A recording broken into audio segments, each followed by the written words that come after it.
Olá, bom demais ter você por aqui. O Brasil é vice-campeão em empreendedorismo atrás apenas da China. São 20 milhões de empresas criadas a partir da iniciativa de pessoas que resolveram trabalhar por conta própria.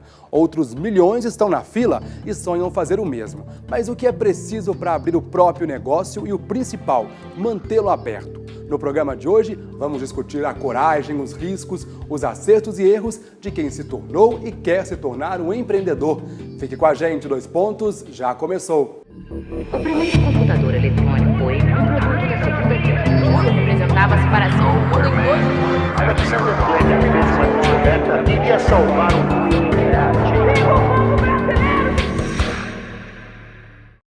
Convidamos Márcia Ataíde, professora adjunta do Departamento de Ciências Contábeis da Faculdade de Ciências Econômicas da UFMG. 2 pontos para ela. Empreender é uma paixão, é um desejo de realização, é um desejo de melhorar a sua própria vida, é a satisfação de ver que existe uma comunidade ao seu redor que está se beneficiando daquela empresa, daquela organização que está instalada. Convidamos ainda a Fabiana Pinho, gerente de educação, empreendedorismo e cooperativismo do Sebrae em Minas Gerais.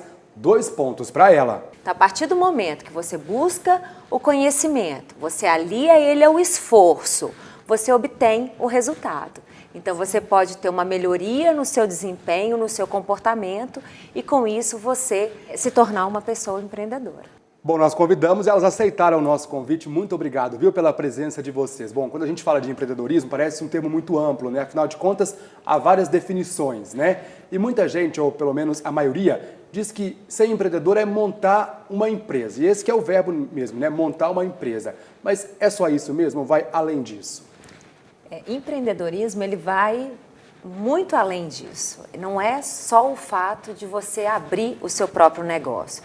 É uma questão de comportamento e de atitude. Ele antecede até mesmo o fato de consolidar, de abrir o seu próprio negócio. É combinar, né, o que te motiva com o que você sabe fazer e o que realmente as pessoas precisam. Então, a gente usa muito também a questão do empreender para a vida, né? Você trabalhar comportamentos, mudar um pouco a sua mentalidade para que ela realmente esteja alinhada ao comportamento e atitude empreendedora. Exatamente. Empreender vai muito além de questões burocráticas de abertura de firma. Empreender é uma paixão, é um desejo de realização, é um desejo de melhorar a sua própria vida, de ser autônomo, de trabalhar para si, mas é muito mais do que isso. É a satisfação em ver a geração de renda, a geração de emprego, é a satisfação por ver o seu funcionário bem e a família do seu funcionário bem, é a satisfação de ver que existe uma comunidade ao seu redor que está se beneficiando daquela empresa, daquela organização que está instalada. Então, ser empreendedor é desenvolver dentro de si uma paixão que antecede todos os elementos que vão torná-lo um verdadeiro empreendedor. Quer dizer, eu tenho uma paixão, eu tenho uma necessidade de realização.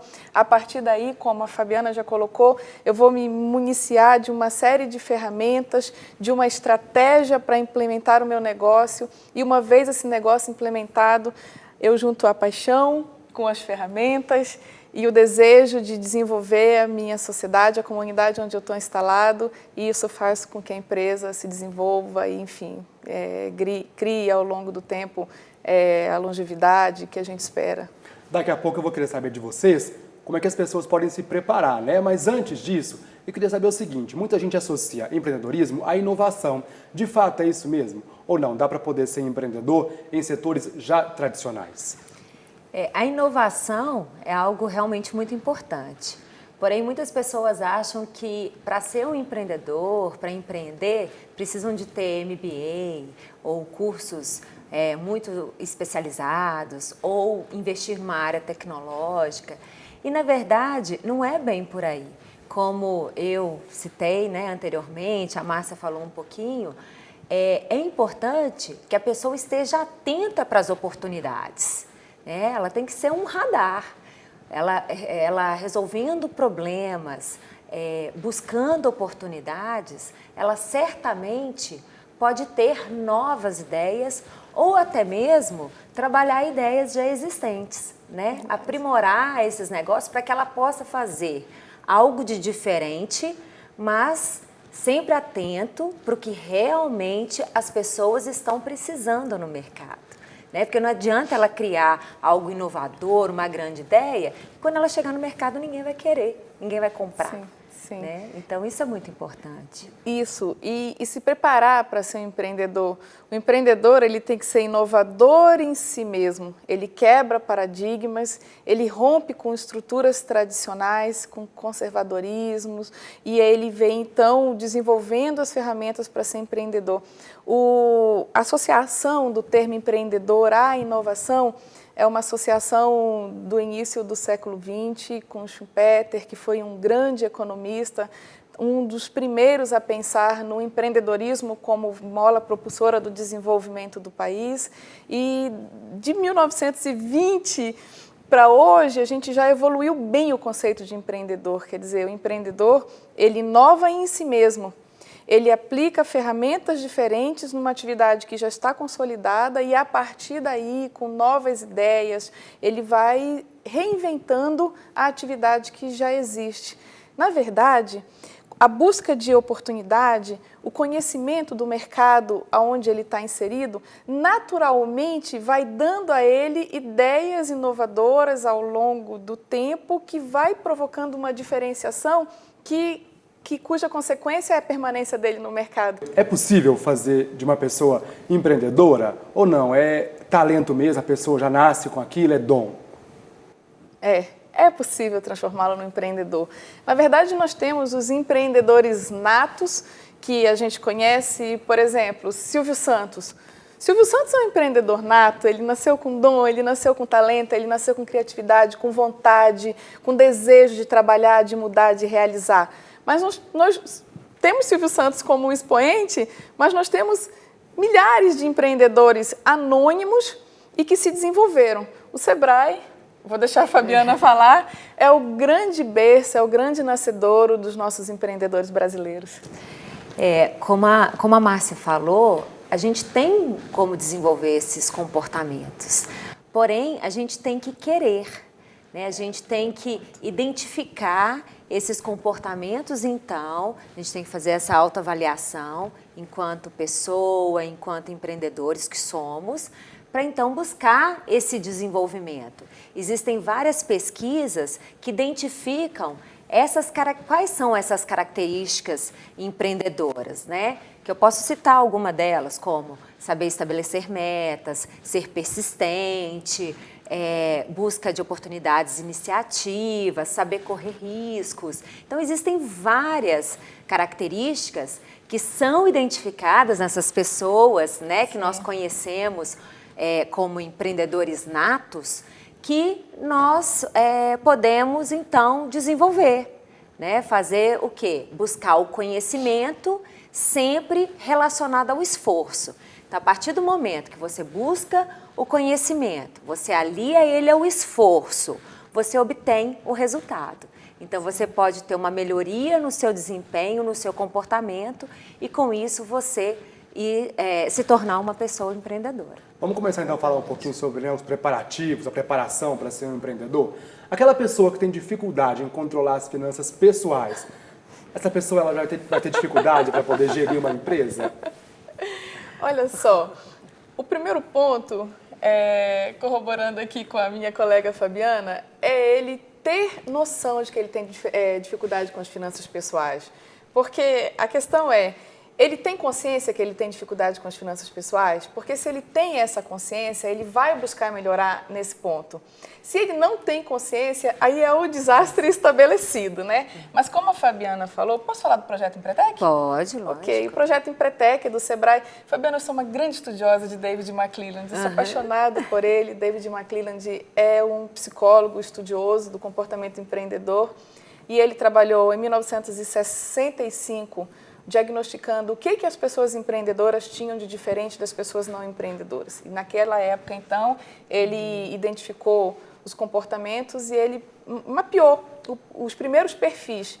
Em 1987, Na Índia, ele fez o lançamento das 10 características empreendedoras que a UNCTAD usa, o projeto Empretec usa esse questionário, o projeto Empretec do Sebrae. E o que é interessante, que quando o empreendedor ele chega no Sebrae, ele faz primeiro um raio-x dele mesmo. Então, através dos questionários, dos formulários que o Sebrae usa, esse empreendedor ele pode diagnosticar no que ele está bem e no que ele não está bem. E a partir daí, então, o Sebrae desenvolve um programa de melhoramento para que ele realmente obtenha o máximo de sucesso em todas as características e aí ele deslancha. Quais características, então, são essas? Quais são as perguntas, então, que uma pessoa que está pretendendo montar um negócio tem de se fazer? As características são busca de oportunidades, iniciativa, persistência, comprometimento, qualidade e eficiência, correr riscos calculados, estabelecimento de metas, planejamento e monitoramento sistemático, independência, autoconfiança, persuasão e rede de contatos. Essas são as 10 características. Tá, mas para quem está em casa parece estar um pouquinho confuso ainda. Então vamos começar pontuando. Por exemplo, é preciso conhecer o ramo em que vai entrar? Sim. E em qual característica que entra aí?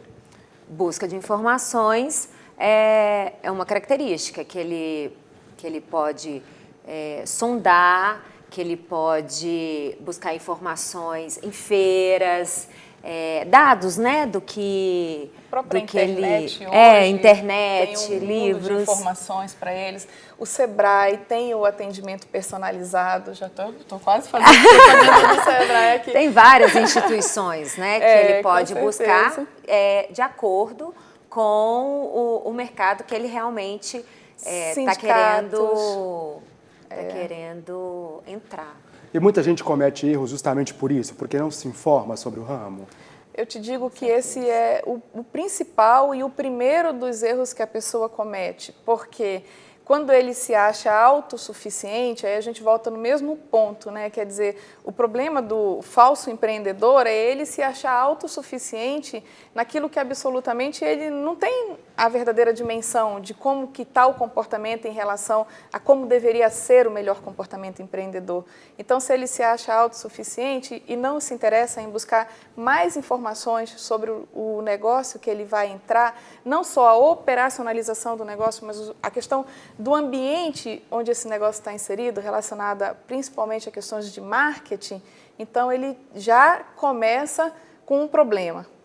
O melhor é ele desenvolver essa característica de busca de informação e, como a Fabiana colocou, ela antecede a abertura do negócio, mas ela não se limita ao momento que antecede a abertura, quer dizer, o tempo todo ele vai estar estudando, trabalhando e buscando novas informações, porque muda a tecnologia que envolve aquele negócio, muda o ambiente, muda o costume da população e, de repente, ele, se passar muito tempo e ele não continuar estudando e desenvolvendo o negócio dele, ele pode se ver como uma ilha e aí ele percebe que já não há mais o que fazer. E dentro desse ambiente, é bom lembrar, né, tem os concorrentes, que muita gente acaba não dando muita atenção a eles. Qual que é a importância, hein, de conhecer também os concorrentes, as pessoas que já estão no mercado há mais tempo? Eu ia até comentar um pouco sobre isso, assim, não diretamente a concorrentes, mas tem hoje um movimento acontecendo que não deixa de ser uma busca de informações, mas também relacionado um pouco à rede de contatos, que são os chamados mentores, né? Ou pessoas do mercado que são pessoas de sucesso e que podem, de certa forma, te espelhar a obter informações importantes, que também pode ser um concorrente, né? Então, você estar antenado e marcar momentos de encontro, sim, não só com os concorrentes, mas com especialistas da área ou até mesmo de mercado, para que você possa trocar informações, experiências, porque por mais que seja um concorrente, em algum momento, quando ele vê a abertura e o seu interesse de fazer, por mais que seja algo parecido, mas algo que vá realmente fazer diferença no mercado, é possível uma troca. né? Então, você trocar experiências de como está o mercado, o que está acontecendo, o que é melhor, até para o desenvolvimento do negócio de ambos. Às vezes eu tenho uma informação que ele pode não ter. Sim. Né? E essa troca é muito importante. E nós, como brasileiros que somos um pouco desconfiados, né? A gente tem que trabalhar... Mineiros muito mais. Brasileiros e mineiros. Temos que trabalhar um pouco essa outra característica que eu acho que vem somar um pouco nessas características empreendedoras, que é a questão da confiança. Né? A gente estabeleceu uma rede confiável para que ambos possam crescer, mesmo sendo concorrentes. E você fala de confiança individual também, ou seja, confiar em si? Confiar em si e na troca da informação também. Porque muitas vezes eu falo, olha, eu não vou passar essa informação para o outro, porque ele é meu concorrente, ou senão ele está vindo aqui querer saber o quê? Né? Se eu passar, ele pode me derrubar? E na verdade não, a gente vê em outras culturas que quando eles se juntam, há uma soma para as pessoas que querem empreender. Como a Fabiana colocou, a característica empreendedora original, ela é autoconfiança, confiança em si próprio, para você empreender. E a Fabiana está completando. Além da autoconfiança, é necessário que haja a confiança entre os concorrentes, quer dizer, que esses concorrentes não se vejam simplesmente como concorrentes e se pedradem, que eles se vejam como parceiros também. Quer dizer, nos momentos de crise, é importante que todo mundo sobreviva. O empreendedor, ele consegue enxergar além da concorrência.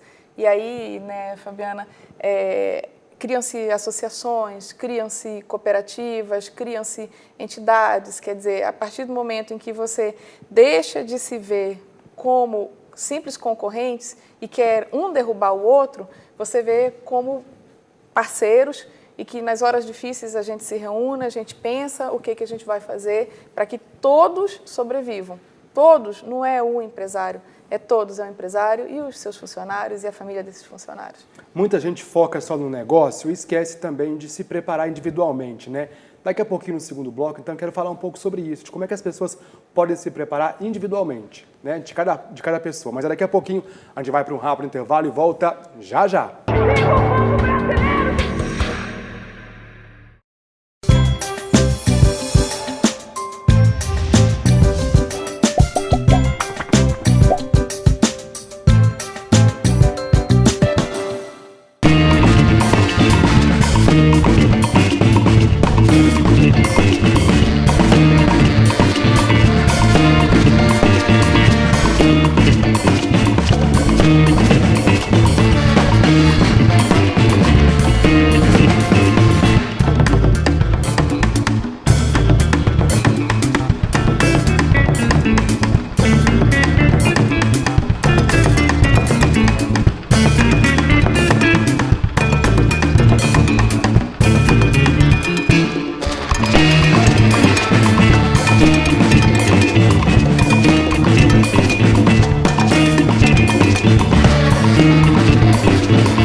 Empreendedorismo é o tema do Dois Pontos de hoje. Nós estamos de volta recebendo a professora da Faculdade de Ciências Econômicas da UFMG, a Márcia Taide, e Fabiana Pinho, gerente de Educação, Empreendedorismo e Cooperativismo do Sebrae em Minas Gerais. Terminando falando um pouquinho sobre abrir um negócio, mas acho que antes disso as pessoas precisam primeiro cuidar de si, né? De si próprias. Eu queria saber o seguinte, como que elas fazem isso? Tem uma coisa que chama autotreinamento. Dê dicas pra gente, então. É muito importante a pessoa estar preparada, né? Muitos pensam que vou abrir um negócio, vou abrir uma empresa e aí eu vou aprendendo, né, no dia a dia. Tá certo que empreendedorismo também é um pouco de experimentação, porém para a gente evitar um pouco alguns riscos ou algumas coisas que podem acontecer, é importante a pessoa estar preparada e buscar alguns treinamentos, algumas capacitações para que ela realmente possa descobrir essas características que nós falamos, fazer essa autoavaliação do que eu tenho, o que eu preciso desenvolver, o que eu tenho às vezes que também está excedendo, que eu preciso de dar uma equilibrada, para eu começar a fazer a diferença frente ao meu negócio. Que com isso, ela vai conseguir fazer uma gestão diferenciada. Ela se comportando como um empreendedor, ela vai conseguir estar mais atento às oportunidades, ela vai planejar melhor o seu negócio, então ela vai praticar um pouco os seus comportamentos de forma mais organizada e consciente, o que vai proporcionar a ela uma gestão do negócio melhor. Agora vamos falar um pouquinho sobre as dificuldades financeiras e qual que é o peso do dinheiro na abertura de um negócio ou de um projeto. Vou aproveitar para responder, eu que sou professora de contabilidade, né? O dinheiro para um negócio, ele é início e é fim, ele não é meio. Então, os empreendedores, eles precisam perceber e compreender que o dinheiro, ele é o início, ou seja, o capital necessário para abrir o negócio. Mas a gestão do negócio em si, ela ultrapassa as questões financeiras. É muito comum o empresário, veja bem, não o empreendedor, o empresário, se limitar a analisar a questão financeira do seu negócio. E com isso, ao longo do tempo, ele não vai obter o sucesso, porque o sucesso do negócio, ele não está na gestão do dinheiro. O sucesso do negócio, ele está numa visão mais abrangente, onde, além de gerir adequadamente o dinheiro, ou seja, principalmente o seu capital de giro, não deixar faltar capital de giro para tocar o negócio, ele precisa também gerir muito bem os seus funcionários, desenvolver os talentos internos que ele tem, identificar e desenvolver os talentos que ele tem na organização, mas também olhar os concorrentes ao redor e os seus processos operacionais, diminuir a falta de produtividade, quer dizer, melhorar a produtividade dos seus processos organizacionais através de tecnologia, através de novas ideias. Então, a gestão do dinheiro, ela é muito importante, sim, mas ela é um ponto e o empreendedor, ele consegue perceber isso. Ele precisa gerenciar adequadamente todos os vieses que permeiam pelo negócio dele. Fabiana, quando alguém chega lá no Sebrae e diz o seguinte, quero montar uma empresa, tenho a ideia, mas não tenho dinheiro, o que vocês dizem para essa pessoa, hein? Muita gente confunde até um pouco a atuação do Sebrae e acha que indo ao Sebrae ele vai conseguir realmente um recurso para poder abrir uma empresa.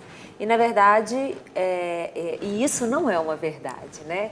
O Sebrae, ele orienta e capacita as pessoas para trabalhar a sua ideia, fazer a estruturação do seu negócio, experimentar essa sua ideia, para então ele ver se realmente ele precisa de correr atrás de alguns recursos, que seja por meio de bancos, ou seja por meio até de recurso próprio, né? Hoje, como a Márcia falou, é o início, né? Assim, o recurso, o dinheiro pode ser o início para a abertura de um negócio. Só que existem várias outras possibilidades para você abrir. Você pode realizar algumas parcerias, que inicialmente você não vai deixar de abrir um negócio porque não tem um dinheiro. Você pode buscar uma parceria, você pode testar a sua ideia, prototipar, para captar, né, pessoas que queiram investir no seu negócio.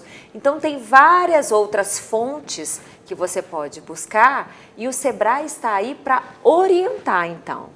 Do ponto de vista econômico, só sustentar a empresa por algum tempo, sem obter lucros, já é um bom negócio ou não? Precisa que desde o início ela tenha lucros? Com certeza. A gente trabalha em contabilidade com o ponto de equilíbrio, que é o momento em que a empresa não está gerando lucro, mas também não está gerando prejuízo. Então, o ponto de equilíbrio é um número que o empreendedor ele não pode tirar da mente por hora nenhuma. Ele vai faturando ao longo do mês, ele vai vendendo os serviços dele e ele vai o tempo todo fazendo análise do que ele está faturando em relação ao ponto de equilíbrio da empresa.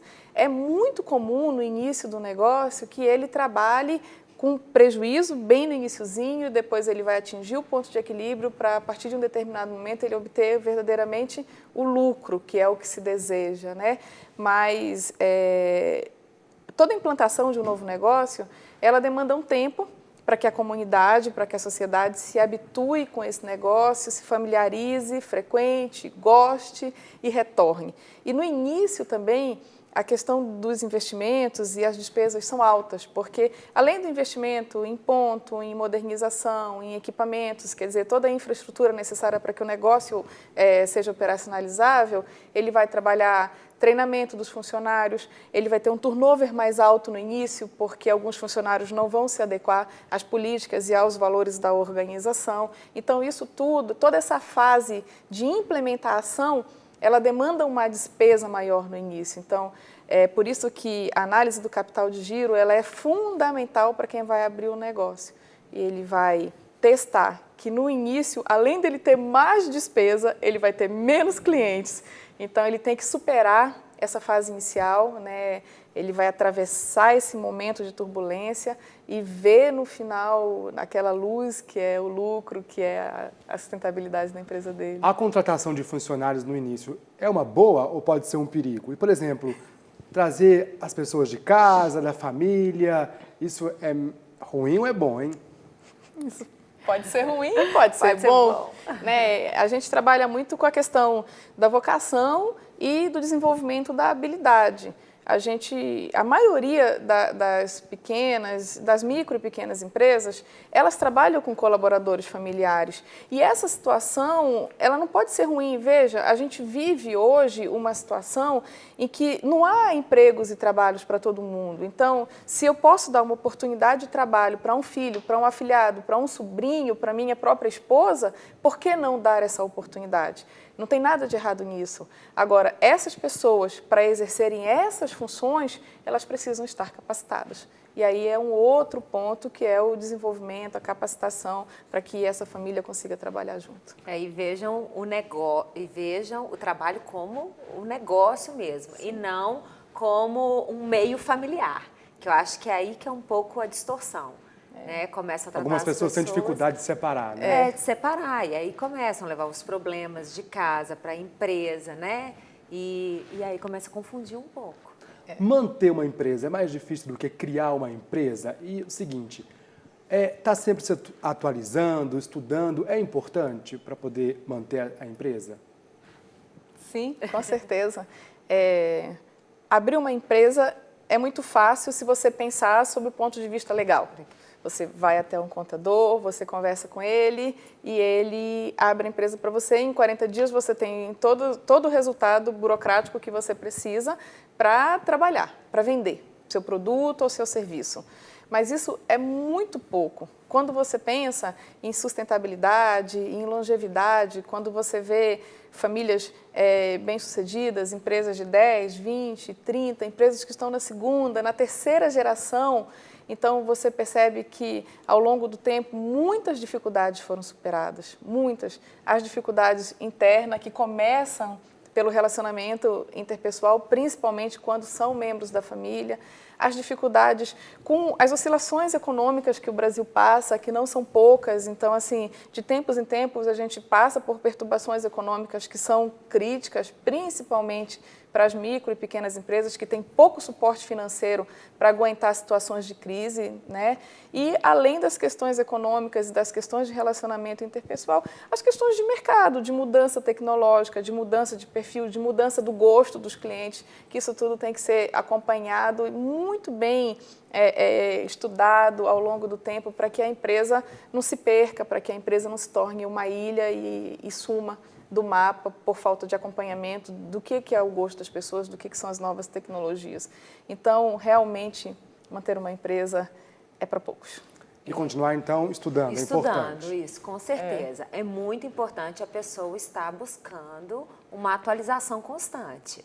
Seja das tendências ou até mesmo do modelo de gestão dela.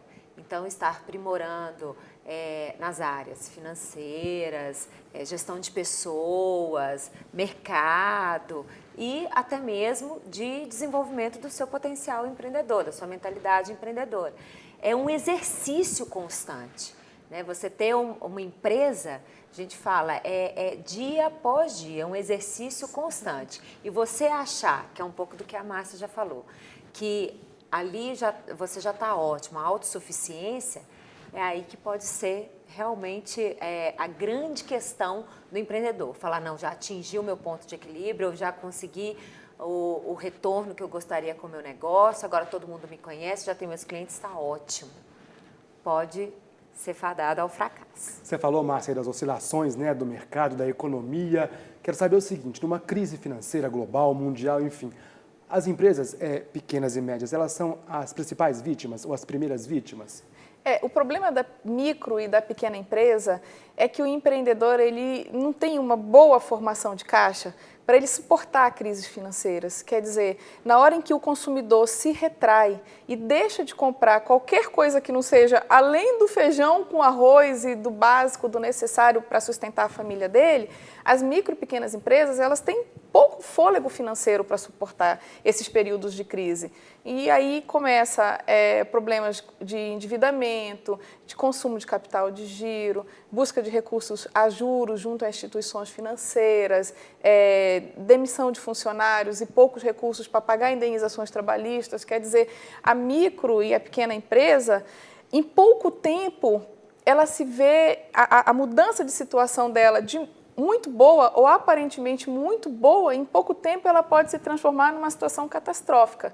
E essa reversão não é simples, quer dizer, é fácil ela se transformar numa situação de inadimplente e é difícil ela cortar esse círculo vicioso quando ela entra nele. Então, a gente espera assim, quando a gente tem momentos de crise, a gente sofre junto com as micro e pequenas empresas e espera que esses momentos passem o quanto antes, para que elas consigam, com pouco fôlego financeiro que elas têm, superar esse momento e retomar as suas atividades. É a crise financeira ou é o mercado, né, o principal causador aí do fechamento das empresas? O que o Sebrae tem observado, Fabiana? As pesquisas apontam vários indicadores, né, que podem provocar o fechamento das empresas, tais como impostos, né, a crise em si. Porém, as pesquisas também apontam que tem muitos fatores que têm ajudado, que têm melhorado, né? A questão da infraestrutura, das condições mesmo, né? Às vezes, liberação de recursos. As condições de recursos que têm melhorado um pouco. Sim. Agora, as pessoas têm que ter muita consciência em relação à capacitação e preparação delas também, porque é muito fácil a pessoa terceirizar esse problema, jogar o problema da quebra da empresa num problema do governo, num problema de estrutura e não assume a responsabilidade dela, de que o negócio não deu certo, porque ela não se comprometeu com o negócio, porque ela não estava antenada ao que o mercado estava pedindo, que a gente chama um pouco de locus de controle interno, né? Sim, a pessoa se responsabilizar pelo sucesso e pelo fracasso das coisas relacionadas a ela. A gente tem vários exemplos, Pablo, por exemplo, em relação à gestão do capital de giro. Digamos que ter 3 meses de capital de giro é fundamental para uma organização.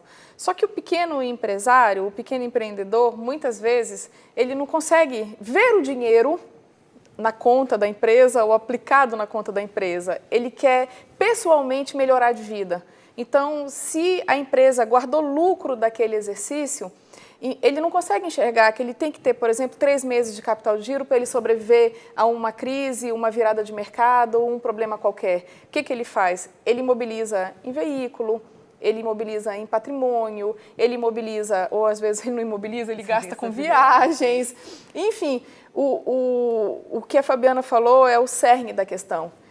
esse controle interno, é eu ser pessoalmente controlado, eu ter uma visão de futuro, eu estar muito bem antenado com as questões de mercado, para que eu gerencie adequadamente o meu capital de giro, para que eu gerencie adequadamente os reinvestimentos necessários para que a empresa não se torne obsoleta frente aos avanços tecnológicos e aí sim ele conseguir sobreviver por mais tempo no mercado.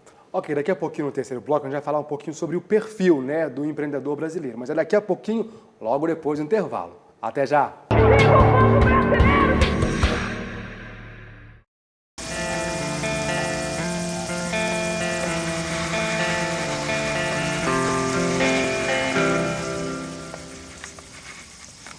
Todos sabem, só eu quem não sei. Todos sabem, só eu quem não sei. Os ateus já sabem dos milagres, eu não sei, não sei, não sei, não. Eu não sei, eu não sei, não, eu não sei dos milagres. Eu não sei, eu não sei, não, eu não sei dos milagres.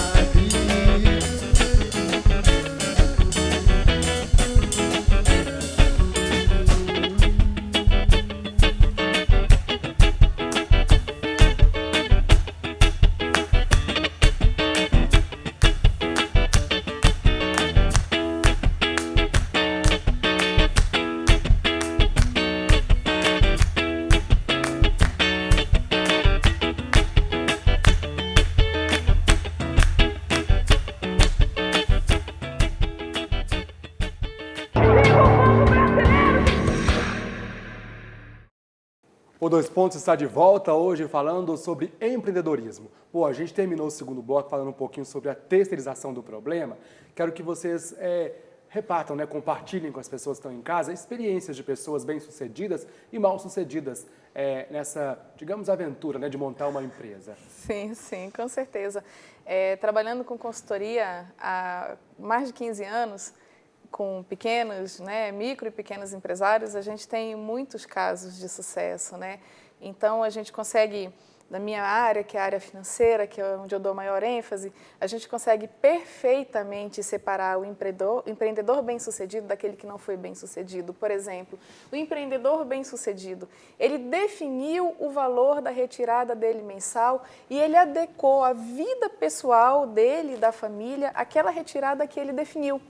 E o negócio cresceu ao longo do tempo e ele manteve as retiradas dele fixas, ou seja, ele não se deslumbrou com o crescimento do negócio, ele foi reinvestindo até o momento em que ele adquiriu um patrimônio próprio, saiu do aluguel, quer dizer, entendam que de um carro popular para um carro de luxo, ele levou 10 anos para comprar. E a família entendeu e se compadeceu. Depois de 15 anos do negócio, ele viajou com a família e conheceu a Europa. Mas quando ele viajou com a família e conheceu a Europa, ele já tinha o ponto próprio aonde funciona. No caso, estou dando o exemplo de um restaurante, ele já tinha o ponto próprio onde ele estabeleceu o restaurante dele, toda a clientela formada. Outra coisa, pode ir no domingo à noite. Ele está lá. Ele recebe os clientes, ele conhece os clientes pelo nome e os clientes se sentem valorizados por estar lá. Quer dizer, a paixão pelo negócio sobressai e, além da paixão pelo negócio, o controle interno que ele estabeleceu. Ele não usa computador, ele faz tudo na mão, mas ele sabe perfeitamente quanto que ele fatura todos os dias e quanto que ele consumiu de material todos os dias.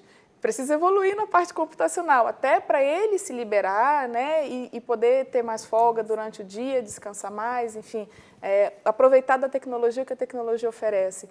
Mas eu diria que para esse case de sucesso, 2 pontos fundamentais. O foco no negócio, o respeito pelo faturamento, pelas retiradas, o comprometimento dele e a própria família, a colaboração da família, e a paixão, o prazer que ele sente de estar lá, ele mesmo receber os clientes e o quanto que ele é valorizado por isso. E você conhece pessoas que essa aventura acabou virando um grande pesadelo? Márcia? Conheço também. Infelizmente, né, ao longo dessa trajetória, a gente tem acompanhado alguns cases em que as empresas não foram bem sucedidas. Empresas familiares, de um modo geral, são um pouco mais complicadas porque a gente vai guardando rancores, vai guardando mágoas que chegam num determinado momento, elas se tornam insustentáveis. Mas essa questão da empresa familiar, né, esse ponto negativo da empresa familiar, ele leva muitas vezes à cisão do negócio, onde cada parte da família fica com uma parte dos negócios e nem sempre isso vai gerar como é que eu posso te falar? Aquela sinergia que tinha, onde cada ente da família trabalhava uma área específica, um era da área de marketing, o outro irmão era da área financeira, o primo já trabalhava todos os processos operacionais. Na hora que há aquela ruptura e aquela empresa se desmembra e cada um vai tocar a sua própria empresa, então eles infelizmente fracassam porque aquele que era da área de marketing não consegue controlar adequadamente os processos operacionais, a questão financeira. Esse também é um motivo de fracasso. Eu acho que ao longo do tempo eu já devo ter visto uns 2 ou 3 casos nessa situação. Pior é quando um consegue sobreviver e se dá bem e os outros irmãos já não conseguem mais alavancar os seus novos negócios, então essa é uma situação bastante triste. Vira aí uma frustração, né? Queria falar um pouquinho sobre o perfil do empreendedor brasileiro. Quem é o empreendedor brasileiro? O que ele faz? Quais são as áreas que ele mais atua, enfim, que ele busca entrar? O perfil, ele vem mudando um pouco, né? Na última pesquisa da GEM, que é uma pesquisa que monitora a taxa de empreendedorismo nos países, ela sinaliza que pessoas mais jovens estão entrando nesse mercado, né? As mulheres é um público também que, dos últimos tempos, elas inclusive ultrapassaram os homens em empreendimentos. As pessoas acabam investindo muito em comércio, serviços, né, que são os negócios mais fáceis e mais rotineiros aí no dia a dia do nosso mercado. Mas a gente vem observando também muitas pessoas investindo em tecnologia, né? Hoje as startups estão muito aí em voga, né? Então as empresas de tecnologia também vêm avançando bastante. Você falou um pouquinho aí sobre as startups, né, que muitas das vezes elas têm parcerias com universidades, enfim, algumas delas até nascem dentro da própria universidade. Vamos falar um pouquinho então sobre o ensino do empreendedorismo? A gente percebe que é muito mais nos cursos de administração, mas vocês acham que isso deveria ser ampliado para outros cursos? Com certeza. No Sebrae, a gente já vem trabalhando um pouco essa cultura, um pouco não, bastante. Bem antes disso da universidade. Nós acreditamos na importância de você trabalhar o tema empreendedorismo desde o ensino fundamental. Então, nós temos programas para estimular esse tema no ensino fundamental, no médio, no superior. Por quê? A gente tem que desmistificar um pouco aquele mito que a pessoa só vai ser bem-sucedida se ela passar num concurso público ou se ela for funcionária de uma grande empresa. Ela pode ser uma funcionária de uma grande empresa desmotivada, né? Que não está em consonância com o seu sonho, que não está fazendo algo que ela tenha paixão. E com isso, ela não vai ter um bom desempenho. Né? Então, é importante levar isso para os jovens, para as crianças, ainda mais agora, nessa nova dinâmica, né? Que é importante ter ideia, é importante você estar antenado às oportunidades. Então, o Sebrae também ele vai lançar, agora em setembro, um site que chama Academia Sebrae, justamente para os jovens estarem mais antenados a esse ambiente. Então, lá ele vai poder se conectar de uma forma mais jovial, mais na linguagem deles. Então, com isso, eles vão conhecer jovens que tiveram essa experiência empreendedora, né? Tem jovens que começaram com 8 anos, descobriram a sua vocação para a culinária. né? E hoje tem programa de televisão infantil e assim com outros exemplos, eles vão poder postar ideias deles e a gente poder conversar um pouco sobre isso, fazer downloads de vários materiais para eles se apropriarem mais dessa informação, né? E com isso observarem o quanto eles são capazes de fazerem coisas diferentes. Sim. O que a sua experiência como professora diz, hein, Márcia? Então, aqui na UFMG a gente está bem antenado com essa questão do desenvolvimento precoce dos empreendedores, da entrada prematura dos jovens nesse universo empreendedor. Isso é natural, é resultante resultante das mudanças culturais em que a gente vem vivendo. Quer dizer, como a Fabiana colocou, no passado, o sonho de todo jovem era ser funcionário de uma grande empresa ou ser funcionário público. Isso vem mudando. O jovem ele vem percebendo que não se busca mais emprego, se busca hoje trabalho, satisfação e autorrealização. Isso tem levado cada vez mais o jovem mais cedo para o universo empreendedor. A UFMG ela está bem antenada com isso, ela tem vários programas na linha de empreendedorismo. Na FACE, nós temos a disciplina de empreendedorismo, que é ofertada no curso de administração, e os alunos de contabilidade, de economia, de controladoria, de relações internacionais podem fazer. A gente tem outras matérias ofertadas como eletivas para outros alunos da UFMG, como a criação de novos negócios, a gestão financeira de negócios, ofertadas como eletiva para todos os alunos da UFMG. E na medida em que os alunos vão percebendo, né, que existem essas oportunidades dentro da própria UFMG, eles vão buscando. E isso é muito bom. Na contabilidade, a gente tem um programa especial, que é a contabilidade empreendedora, que ela tem um foco um pouco diferente. Posso falar um pouquinho? Claro. Então, isso é a minha paixão, é a isso que eu venho me dedicando, que é a conscientização dos profissionais de ciências contábeis, aqueles que ainda estão na fase de formação, de como que eles são importantes para o desenvolvimento empreendedor. Porque todas as empresas do Brasil necessitam de um contador. E esse contador, se ele se conscientizar da importância do desenvolvimento empreendedor e ele próprio ser um profissional empreendedor, ele tem condições de disseminar essa cultura. Então, a gente faz um exercício com os nossos alunos no sentido de torná-los pessoalmente mais empreendedores, para que eles sejam capazes de disseminar essa cultura empreendedora nas empresas com as quais eles vão trabalhar. Você fala da cultura empreendedora. Temos no Brasil uma cultura empreendedora ou não? Ainda falta muito? Temos uma cultura que está se formando, né, Fabiana? Eu acho que cada vez mais a gente vem desenvolvendo no Brasil e é impossível não dar o crédito para o Sebrae. O papel do Sebrae nos últimos 15 ou 20 anos, ele tem sido fundamental para a geração dessa cultura empreendedora. Mas não só o Sebrae, outras entidades também vêm Mas em comparação fomentando. com outros países, quando a gente vai comparar com outros países? Então, pelo relatório GEM, hoje nós somos o segundo país mais empreendedor do mundo. Existe uma estatística, que são as estatísticas do empreender por necessidade versus empreender por oportunidade.